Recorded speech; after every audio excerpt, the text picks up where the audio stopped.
semuanya, apa kabar Sobat Belajar? Semoga sehat selalu dan yang pastinya semangat untuk belajar ya. Karena belajar sekarang mudah, ayo belajar. Perkenalkan, nama saya Winda Sulistia yang hari ini akan menemani Sobat Belajar semua untuk belajar bahasa Indonesia.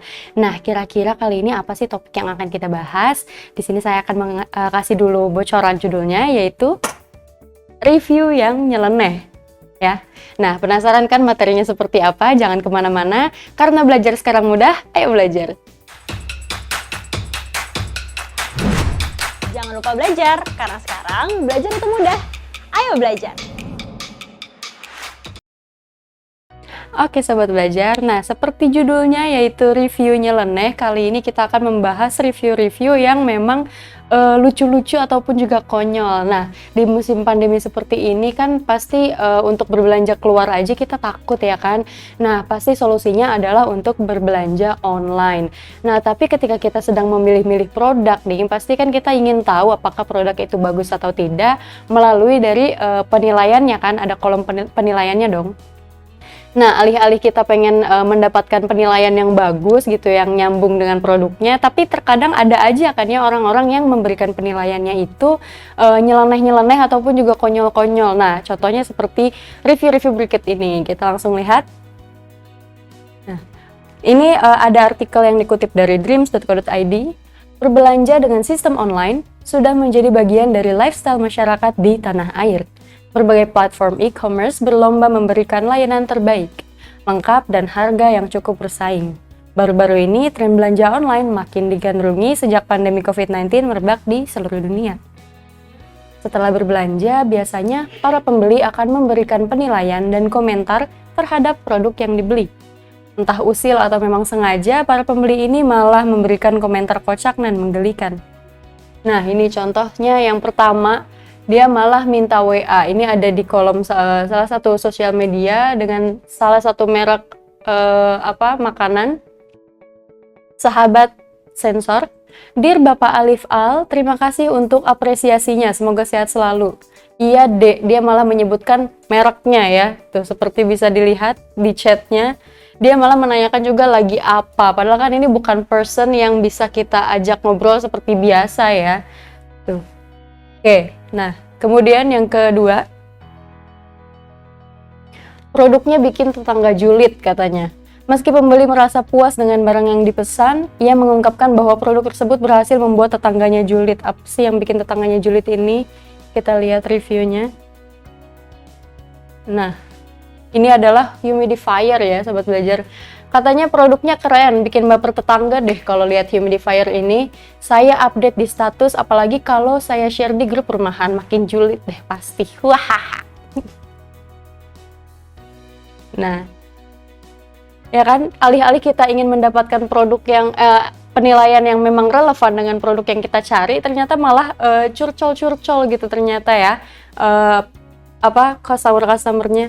Nah, kemudian ini ada yang mengorder hantu. Katanya bintang 5 dengan komen pocong jelek menakutkan seperti deskripsi, pengiriman cepat dan recommended seller. Macam-macam ya yang bisa kita dapatkan di e-commerce itu. Nah, kemudian malah kena tilang dengan bintang 5. Komennya adalah dapat kabar dari orang rumah kalau spraynya udah sampai langsung buru-buru pulang. Ngebutlah di jalan, malah kena tilang polisi. Tapi nggak apa-apa lah, yang penting spraynya bagus sesuai dengan yang digambar. Kasian ya. Nah, kemudian isolasi diri. Di masa pandemi ini kan kita memang harus bukan mengisolasi ya, mungkin stay di rumah aja gitu ya. Nah, dia pelanggan ini memberikan bintang 2 dengan komentar, senar 4-nya tidak berfungsi dengan baik. Jangan lupa kita isolasi di rumah aja. Dia benar-benar mengisolasi dirinya. Seperti itu dengan isolasi. Nah, kemudian ada lagi customer yang curcol atau curhat colongan ya. Dengan bintang 4, komentarnya produknya bagus, cuman hari ini lagi sedih aja. Ada keluarga lengkap, bahagia banget, malah minta tolong fotoin. Secara aku broken home, ya Allah pengen nangis. Kasian dia. Nah, kemudian ada yang buat tebar pesona. Nih macam-macam ternyata ya. Ketika pembeli memesan produk skincare, tentunya mengharapkan perubahan pada kulitnya. Tapi mbak yang satu ini punya maksud terselubung nih, mau menggebet mas crush katanya. Nih. dia habis beli skincare dengan bintang 5 komentarnya, semoga cocok jadi shining, shimmering, splendid supaya bisa menggait mas crush. Pengiriman lama, maklum dari Korea, tapi nggak selama perasaanku yang mesti digantung mas crush. Seller baik, sama-sama baik kayak mas crush, kurir baik, ibu saya baik, adik saya yang jahat. Masa skincare saya mau direbut? Thanks, katanya gitu. Kemudian ada wow, aku kaget. Bintang 5 dengan komentar, ketika ada kurir datang berteriak, paket, wow, aku kaget. Tetapi tidak terlalu karena sudah dikabari kemudian menemuinya dan berterima kasih karena telah membawa barang yang bagus ini. Sebelumnya tidak pernah menemui barang sebagus ini. Wah, mantap sekali. Nah, itulah tadi beberapa review-review atau penilaian dari pelanggan online shop begitu ya, di salah satu platform online shop. Nah, Sobat Belajar pernah nggak sih kalau misalnya habis belanja, pasti kan diminta untuk menuliskan reviewnya ataupun penilaiannya atau ulasannya, begitu kan? Nah, untuk menuliskan ulasan-ulasan yang relevan ya sebenarnya mungkin boleh-boleh aja untuk lucu-lucuan, tapi sebisa mungkin memberikan penilaian yang baik begitu ya, agar tidak merugikan sellernya ataupun merugikan pembaca yang ingin mengetahui benar-benar penilaian mengenai produk itu. Nah, jadi gimana sih Kak caranya untuk kita menuliskan review yang baik gitu ya, biar nggak out of context ataupun biar nggak keluar jalur dari review ataupun ulasannya. Nah, kali ini kita akan membahas mengenai review atau teks ulasan. Nah, kita kasih tahu dulu apa itu teks ulasan, ya kan? Teks ulasan adalah tulisan untuk menanggapi suatu produk yang telah diterbitkan ke masyarakat luas. Contohnya seperti novel, puisi, film, dan berbagai karya yang lainnya yang membutuhkan pembahasan sebagai bahan pertimbangan untuk masyarakat dalam memilih produk atau hiburan yang akan dinikmati. Jadi ulasan ini kita memberi penilaian dengan mengulas, dengan mereview, dengan membahas segala detail mengenai suatu produk ya, entah itu jasa, produk, tempat makan, dan yang sebagainya. Ya, seperti itu. Nah, kemudian kira-kira apa lagi sih selain dari novel, puisi, film itu yang bisa direview lagi? Nah, kita juga bisa mereview ada gaya busana. Gaya busana juga luas, bisa sepatu, bisa tas, bisa baju, bisa gaun, celana, rok, kosmetik, dan lain sebagainya. Kemudian enggak hanya yang kita pakai, tapi yang bisa kita nikmati. Seperti dia menjual jasa. Ataupun seperti kita pergi ke suatu tempat, dia menjual arsitektur bangunan. Maksudnya bukan menjual dalam arti benar-benar menjual, tapi maksudnya adalah menyuguhkan keindahan arsitektur bangunan seperti itu. Misal ada tempat wisata juga ada banyak ya, ada taman bermain, ada kebun binatang, ada museum atau tempat bersejarah dan yang lain-lain. Kemudian juga ada tempat makan. Tempat makan juga banyak jenisnya ya kan, ada restoran, ada kafe, ada minuman, makanan, bisa juga dari pelayanannya, seperti itu. Atau mungkin harganya nih worth it gak sih? Nah, kemudian untuk kita bisa menuliskan teks review ataupun ulasan yang baik, kita harus menuliskannya berdasarkan strukturnya ya kan, karena kalau menuliskan teks itu pasti agar terbaca dengan enak dan juga rapih gitu ya, harus dituliskan berurutan sesuai dengan strukturnya. Nah, jadi struktur teks ulasan yang pertama ini adalah identitas karyanya atau produknya ya. Jadi identitas entah itu mau misalnya kalau sastra ya berarti novel, film, ataupun cerpen dan lain sebagainya, ataupun mau produk-produk lain juga silakan, entah itu elektronik, misalnya juga otomotif dan lain sebagainya, terserah. Nah, untuk identitasnya itu mencakup apa aja sih? Nah, jadi untuk identitasnya dia mencakup nama dari barangnya, atau misalnya kalau buku berarti ada judul ya. Kemudian kalau buku juga ada pengarang, penerbit, tahun terbit dan lain sebagainya. Kemudian kalau misalnya mobil, dia mereknya apa, jenisnya apa, seri apa, keluarnya tahun berapa, begitu. Kayak jenisnya entah itu dia manual otomatis. Nah, seperti itu. Itu yang harus dijelaskan atau disebutkan dulu di dalam identitas karya atau produk ya. Identitas karya juga tergantung pada karya yang diulas ya kan. Nah, kemudian setelah itu ada struktur orientasi. Orientasi adalah pengenalan umum dari karya yang akan diulas. Biasanya bagian ini menjelaskan bagaimana keberadaan karya yang diulas, apakah mendapatkan perhatian yang besar, karya dari seniman legendaris, atau menyebabkan kontroversi dan lain sebagainya. Jadi setelah kita sebutkan nih tadi identitasnya, ataupun juga nama produk dan yang sebagainya. Nah, kita akan membahas secara sekilas gitu mengenai produk yang akan diulas. Misalnya produk ini sedang mendapat perhatian masyarakat umum nih karena memang produknya banyak yang menggunakan bilangnya bagus, atau mungkin karena ada gebrakan sesuatu yang baru gitu ya, menggunakan teknologi yang tercanggih dan yang terbaru misalnya. Nah, kemudian setelah itu ada struktur analisis. Nah, di analisis inilah kalau misalnya di luar dari buku, cerpen, film, novel dan yang sebagainya, itu akan membahas secara detail ya produk-produk yang Sobat Belajar sedang review ataupun sedang ulas. Misalnya tentang bajunya ini bisa dijelaskan belinya di mana, kemudian bahannya seperti apa, kalau digunakan dalam waktu lama akan bagaimana, kemudian bisa dibandingkan dengan produk ataupun karya-karya yang lain seperti itu. Nah, kalau misalnya sedang meresensi buku, cerpen, novel dan yang sebagainya atau karya sastra ya, di analisis ini bisa kita taruh sinopsis ataupun tidak juga nggak apa-apa, yang penting diberitahu sedikit saja gitu, menceritakan tentang apa ya kan. Namun analisis unsur pembentuk dapat membantu untuk memperlihatkan wujud karya tanpa membocorkan keseluruhan isi. Nah, itu untuk khusus yang karya sastra. Kalau misalnya yang yang di luar karya sastra, yang misalnya seperti restoran dan segala macam, itu mendetail gitu ya, misalnya dilihat bahwa bangunannya seperti apa, kebersihannya seperti apa. Nah, disitulah dijelaskan secara mendetail ataupun juga merinci begitu ya kan, jadi dikupas gitu kan. Nah, kemudian bagian terakhir ini disebut dengan struktur evaluasi. Bagian ini merupakan pemaparan yang berisi kelebihan dan kekurangan dari suatu karya ataupun produk ataupun jasa. Interpretasi atau penafsiran kita terhadap manfaat atau amanat karya juga dapat disimpulkan di sini. Jadi sebagai kesimpulannya dibentuk dengan menggunakan 2 poin, yaitu kelebihan dan juga kekurangannya. Setelah tadi kita jabarkan di struktur analisis bahwa produk ini ada A, B, C, D-nya, kemudian kita simpulkan lagi. Nah, dengan demikian bisa disimpulkan produk ataupun jasa ataupun karya ini memiliki kelebihan A, B, C, D, E, memiliki juga kekurangan A, B, C, D, E.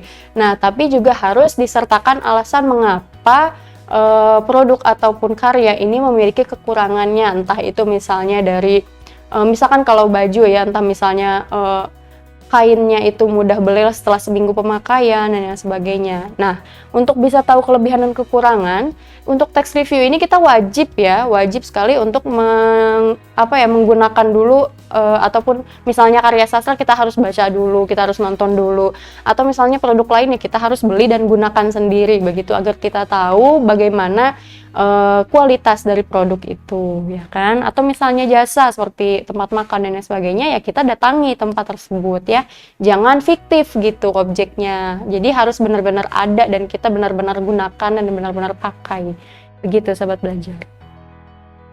Nah, kemudian ada jenis-jenis teks ulasan, ada 3. Yang pertama informatif, kemudian deskriptif, dan juga kritis. Untuk informatif itu bentuknya yang biasa kita lihat yang biasa sedang kita pelajari itu ya, yang di sekolah-sekolah yang ada kelebihan dan kekurangan di akhirnya. Nah, itu merupakan bentuk dari teks ulasan informatif. Ya, berisi gambaran singkat serta umum pada sebuah karya ataupun barang ya kan, tak hanya memberikan isi secara keseluruhan, namun memaparkan bagian yang penting saja serta menekankan pada kelebihan dan kekurangan. Jadi hanya fokus di situ. Nah, kalau teks ulasan deskriptif ini dia adalah mengulas suatu suasana, suatu kejadian, tapi adanya di tulisan ataupun misalnya seperti karya sastra, entah itu pada novel. Jadi dia itu mendeskripsikan suatu suasana ataupun suatu cerita. Nah, seperti di kutipan novel Sang Pemimpi karya Andrea Hirata ini, contohnya adalah aku menoleh cepat, 20 meter di depan sana teronggok reot pabrik cincau dan para jemuran daun cincau, coklat dan doyong. Di berandanya, dahan-dahan bantan merunduk kuyu menekuri nasib anak-anak nelayan yang terpaksa bekerja. Jadi ini maksudnya adalah kayak mengulas, menggambarkan suatu suasana yang ada pada karya sastra gitu, yang mendeskripsikan di situ tokohnya sedang apa ataupun seperti apa gitu.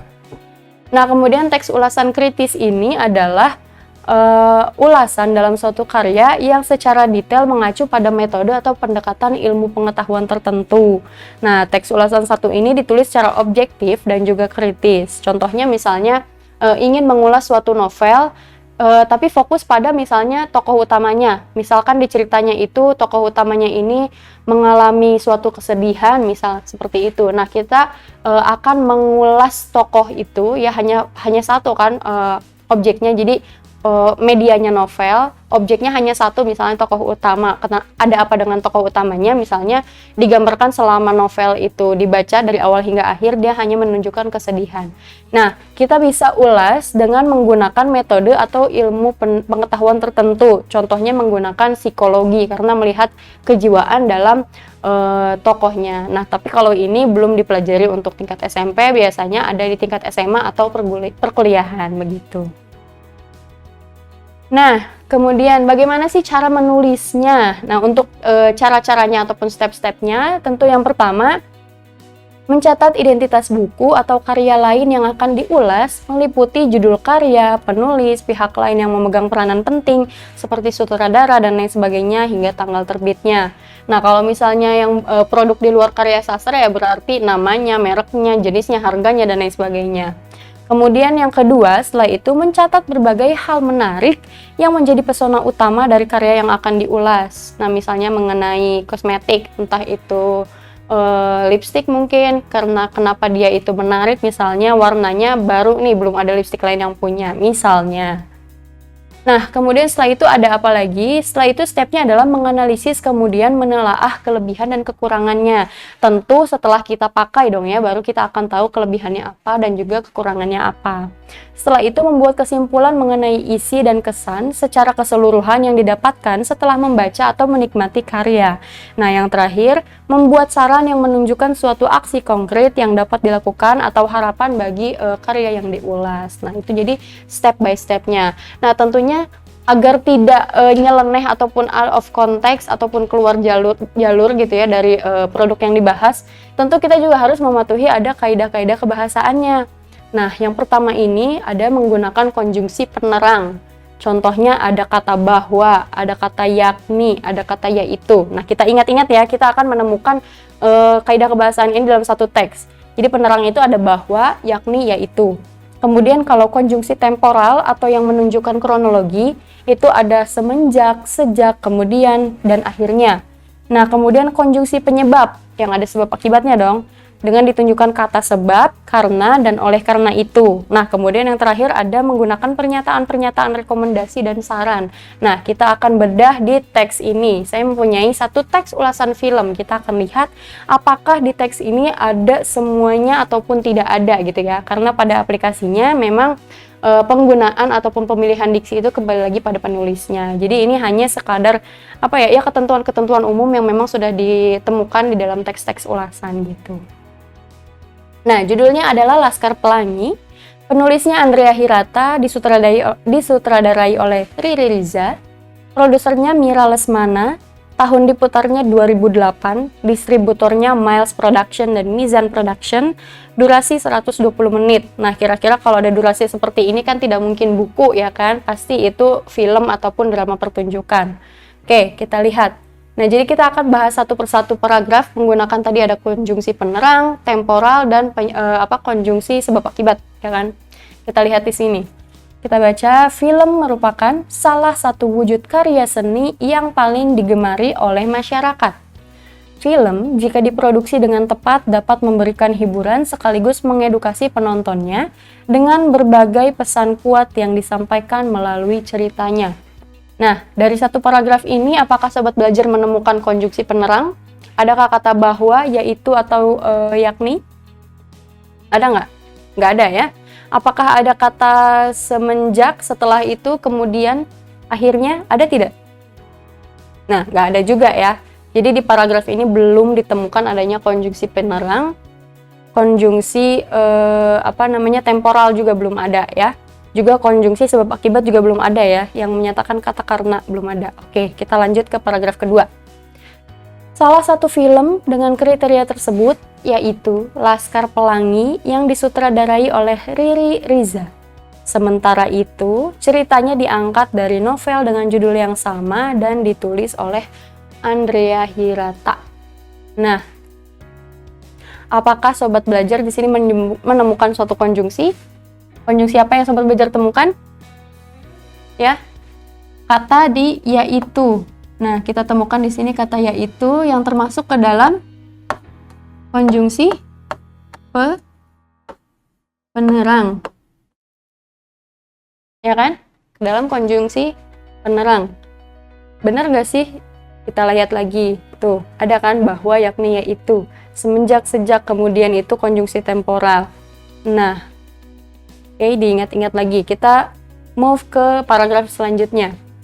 Cerita dimulai saat Ikal kembali ke kampung halamannya yang berada di Pulau Belitung. Ia kemudian menceritakan masa kecilnya di sana. Saat pertama kali masuk ke sekolah SD Muhammadiyah, di sana ia bertemu dengan 9 sahabatnya yang kelak disebut sebagai kelompok Laskar Pelangi. Apakah di teks ini atau di paragraf ini sobat belajar menemukan konjungsi-konjungsinya? Penerang, sebab akibat, dan juga temporal? Apakah ada? Nah, apakah ada kata yaitu atau bahwa dan lain sebagainya? Tidak ditemukan ya. Apakah ada kata karena, oleh sebab itu, atau oleh karena itu? Nggak ada juga. Apakah ada kata konjungsi temporal di sini? Ada ya kan? Apa itu? Di kata kemudian. Ini merupakan konjungsi temporal yang menyatakan kronologis, urutan waktu, kemudian, setelah itu, sebelum itu, semenjak itu. Nah, jadi ini termasuk ke dalam konjungsi temporal atau yang menunjukkan kronologis, begitu ya. Nah, ini kata kemudian ini. Oke, kita berlanjut ke paragraf berikutnya. SD Muhammadiyah tempat Laskar Pelangi bersekolah adalah sekolah tertua di daerah Belitung.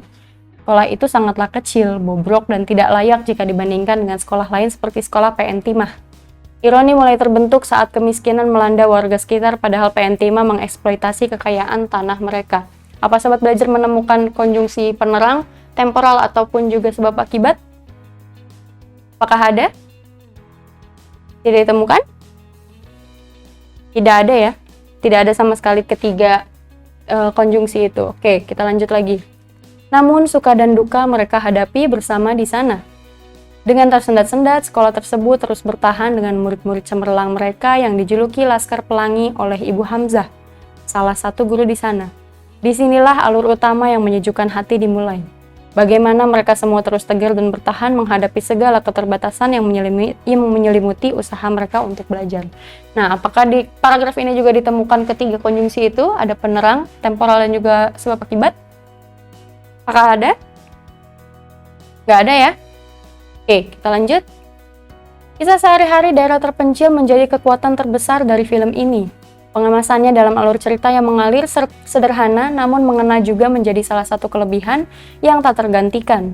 Keindahan Pulau Belitung juga menjadi pesona tersendiri dari sisi sinematografi. Apakah ada ketiga konjungsi itu? Penerang, temporal, dan juga sebab akibat? Apa sobat belajar menemukan di sini? Nggak ada ya? Tidak terdapat ketiga konjungsi tersebut di dalam paragraf itu. Oke, lanjut. Terdapat penjelasan yang kurang lengkap mengenai bagaimana Lintang memperoleh ilmu yang luar biasa, bahkan hingga mengetahui nama Latin dari tumbuhan tertentu. Padahal sekolah mereka adalah sekolah yang terpencil dan sulit untuk mendapatkan buku pengetahuan. Nah, apakah ada lagi nih ketiga konjungsi itu? Apakah dapat ditemukan di teks ini? Nah, ternyata nggak ada juga. Oke, kita lanjut lagi. Seandainya terdapat penjelasan bahwa Lintang mendapatkan akses ke buku-buku berkualitas lewat kapal yang singgah dan kebetulan membawa muatan buku, misalnya, maka cerita akan lebih masuk akal. Selain itu, secara umum tidak dijelaskan bagaimana Lintang memperoleh ilmunya. Nah, apa sobat belajar menemukan nih ketiga konjungsi tadi? Ternyata masih tidak ada juga di paragraf ini ya. Oke, kita lanjut lagi. Melalui kisah persahabatannya yang menghangatkan dan perjuangannya terhadap berbagai kekurangan yang dihadapi, film ini menjadi sangat menarik dan bermakna untuk ditonton. Ceritanya dapat menjadi inspirasi dan motivasi tersendiri bagi kita untuk tidak menyia-nyiakan berbagai kelebihan yang telah kita miliki. Nah, ini sudah masuk ke paragraf terakhir. Apakah ada konjungsi yang ketiga itu? Tidak ada ya, yang ada hanyalah pernyataan, rekomendasi ataupun juga saran kepada pembaca yang lain, yaitu ditunjukkan dengan kalimat melalui kisah persahabatannya yang menghangatkan. Film ini menjadi sangat menarik dan bermakna untuk ditonton. Nah, itu adalah pernyataan rekomendasi, ya kan, bahwa ternyata film ini bagus loh untuk ditonton, seperti itu. Nah, kemudian cerita yang apik dari sang penulis dan sinematografi yang estetis dari sutradaranya membuat film ini menjadi tamasya visual sekaligus psikologis yang dapat mencerahkan hati. Tak berlebihan rasanya untuk menobatkan film Laskar Pelangi sebagai salah satu film terbaik di Indonesia. Nah, gitu, sampai situ ternyata masih tidak ada juga ya konjungsi dari temporal, penerang, dan juga sebab akibat. Nah, oke. Nah, kita udah sampai di latihan. Sobat belajar udah siapkan untuk menjawab soal-soalnya. Kita langsung saja bacakan kuis yang pertama. Di dalam novel Dylan dijelaskan bahwa Milea jatuh cinta pada Dylan karena sifatnya yang romantis dan unik. Unsur kebahasaan pada kalimat tersebut adalah A. Konjungsi penyebab, B. Konjungsi penerang, C. Konjungsi temporal, atau D. Kalimat saran. Nah, sobat belajar tadi sudah mengingat-ingatkan apa aja kata-kata dari konjungsi penerang, konjungsi penyebab, dan juga temporal. Nah, jadi jawaban yang tepat di sini adalah konjungsi penerang. Kok bisa penerang? Di mana ada kata-kata yang menyebutkan konjungsi penerang? Kira-kira ada di mana? Ada di kata bahwa. Nah, tadi kalau bahwa itu kan merupakan konjungsi penerang, ya kan, yang menerangkan sesuatu gitu, bahwa, yaitu, yakni, ya kan. Nah, ini bahwa merupakan konjungsi penerang. Kemudian, dari sana Arya ingin memberi isyarat bahwa sudah waktunya kita mengkritisi idiom-idiom sesat yang kini terlanjur dalam masyarakat kita. Pada kalimat di atas menggunakan kata penghubung, yaitu A. Konjungsi penyebab, B. Penerang, C. Temporal, dan D. Saran. Jawabannya adalah yang B. Penerang. Kenapa kita menemukan kata yang sama ya? Ada kata bahwa yang menunjukkan itu adalah konjungsi penerang. Nah, begitu ya sobat belajar. Kali ini kita sudah berada di penghujung materi kali ini. Gimana? Mudah bukan untuk memahami kaidah-kaidah kebahasaan dalam teks ulasan sehingga sobat belajar bisa membuat teks ulasan yang tidak out of context ataupun yang tidak nyambung gitu dengan ulasannya, ya kan? Sampai di sini dulu perjumpaan kita. Jangan lupa untuk terus belajar. Saya Vindi Sulistia. Karena belajar sekarang mudah, ayo belajar.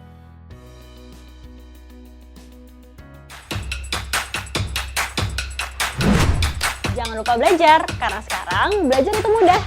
Ayo belajar!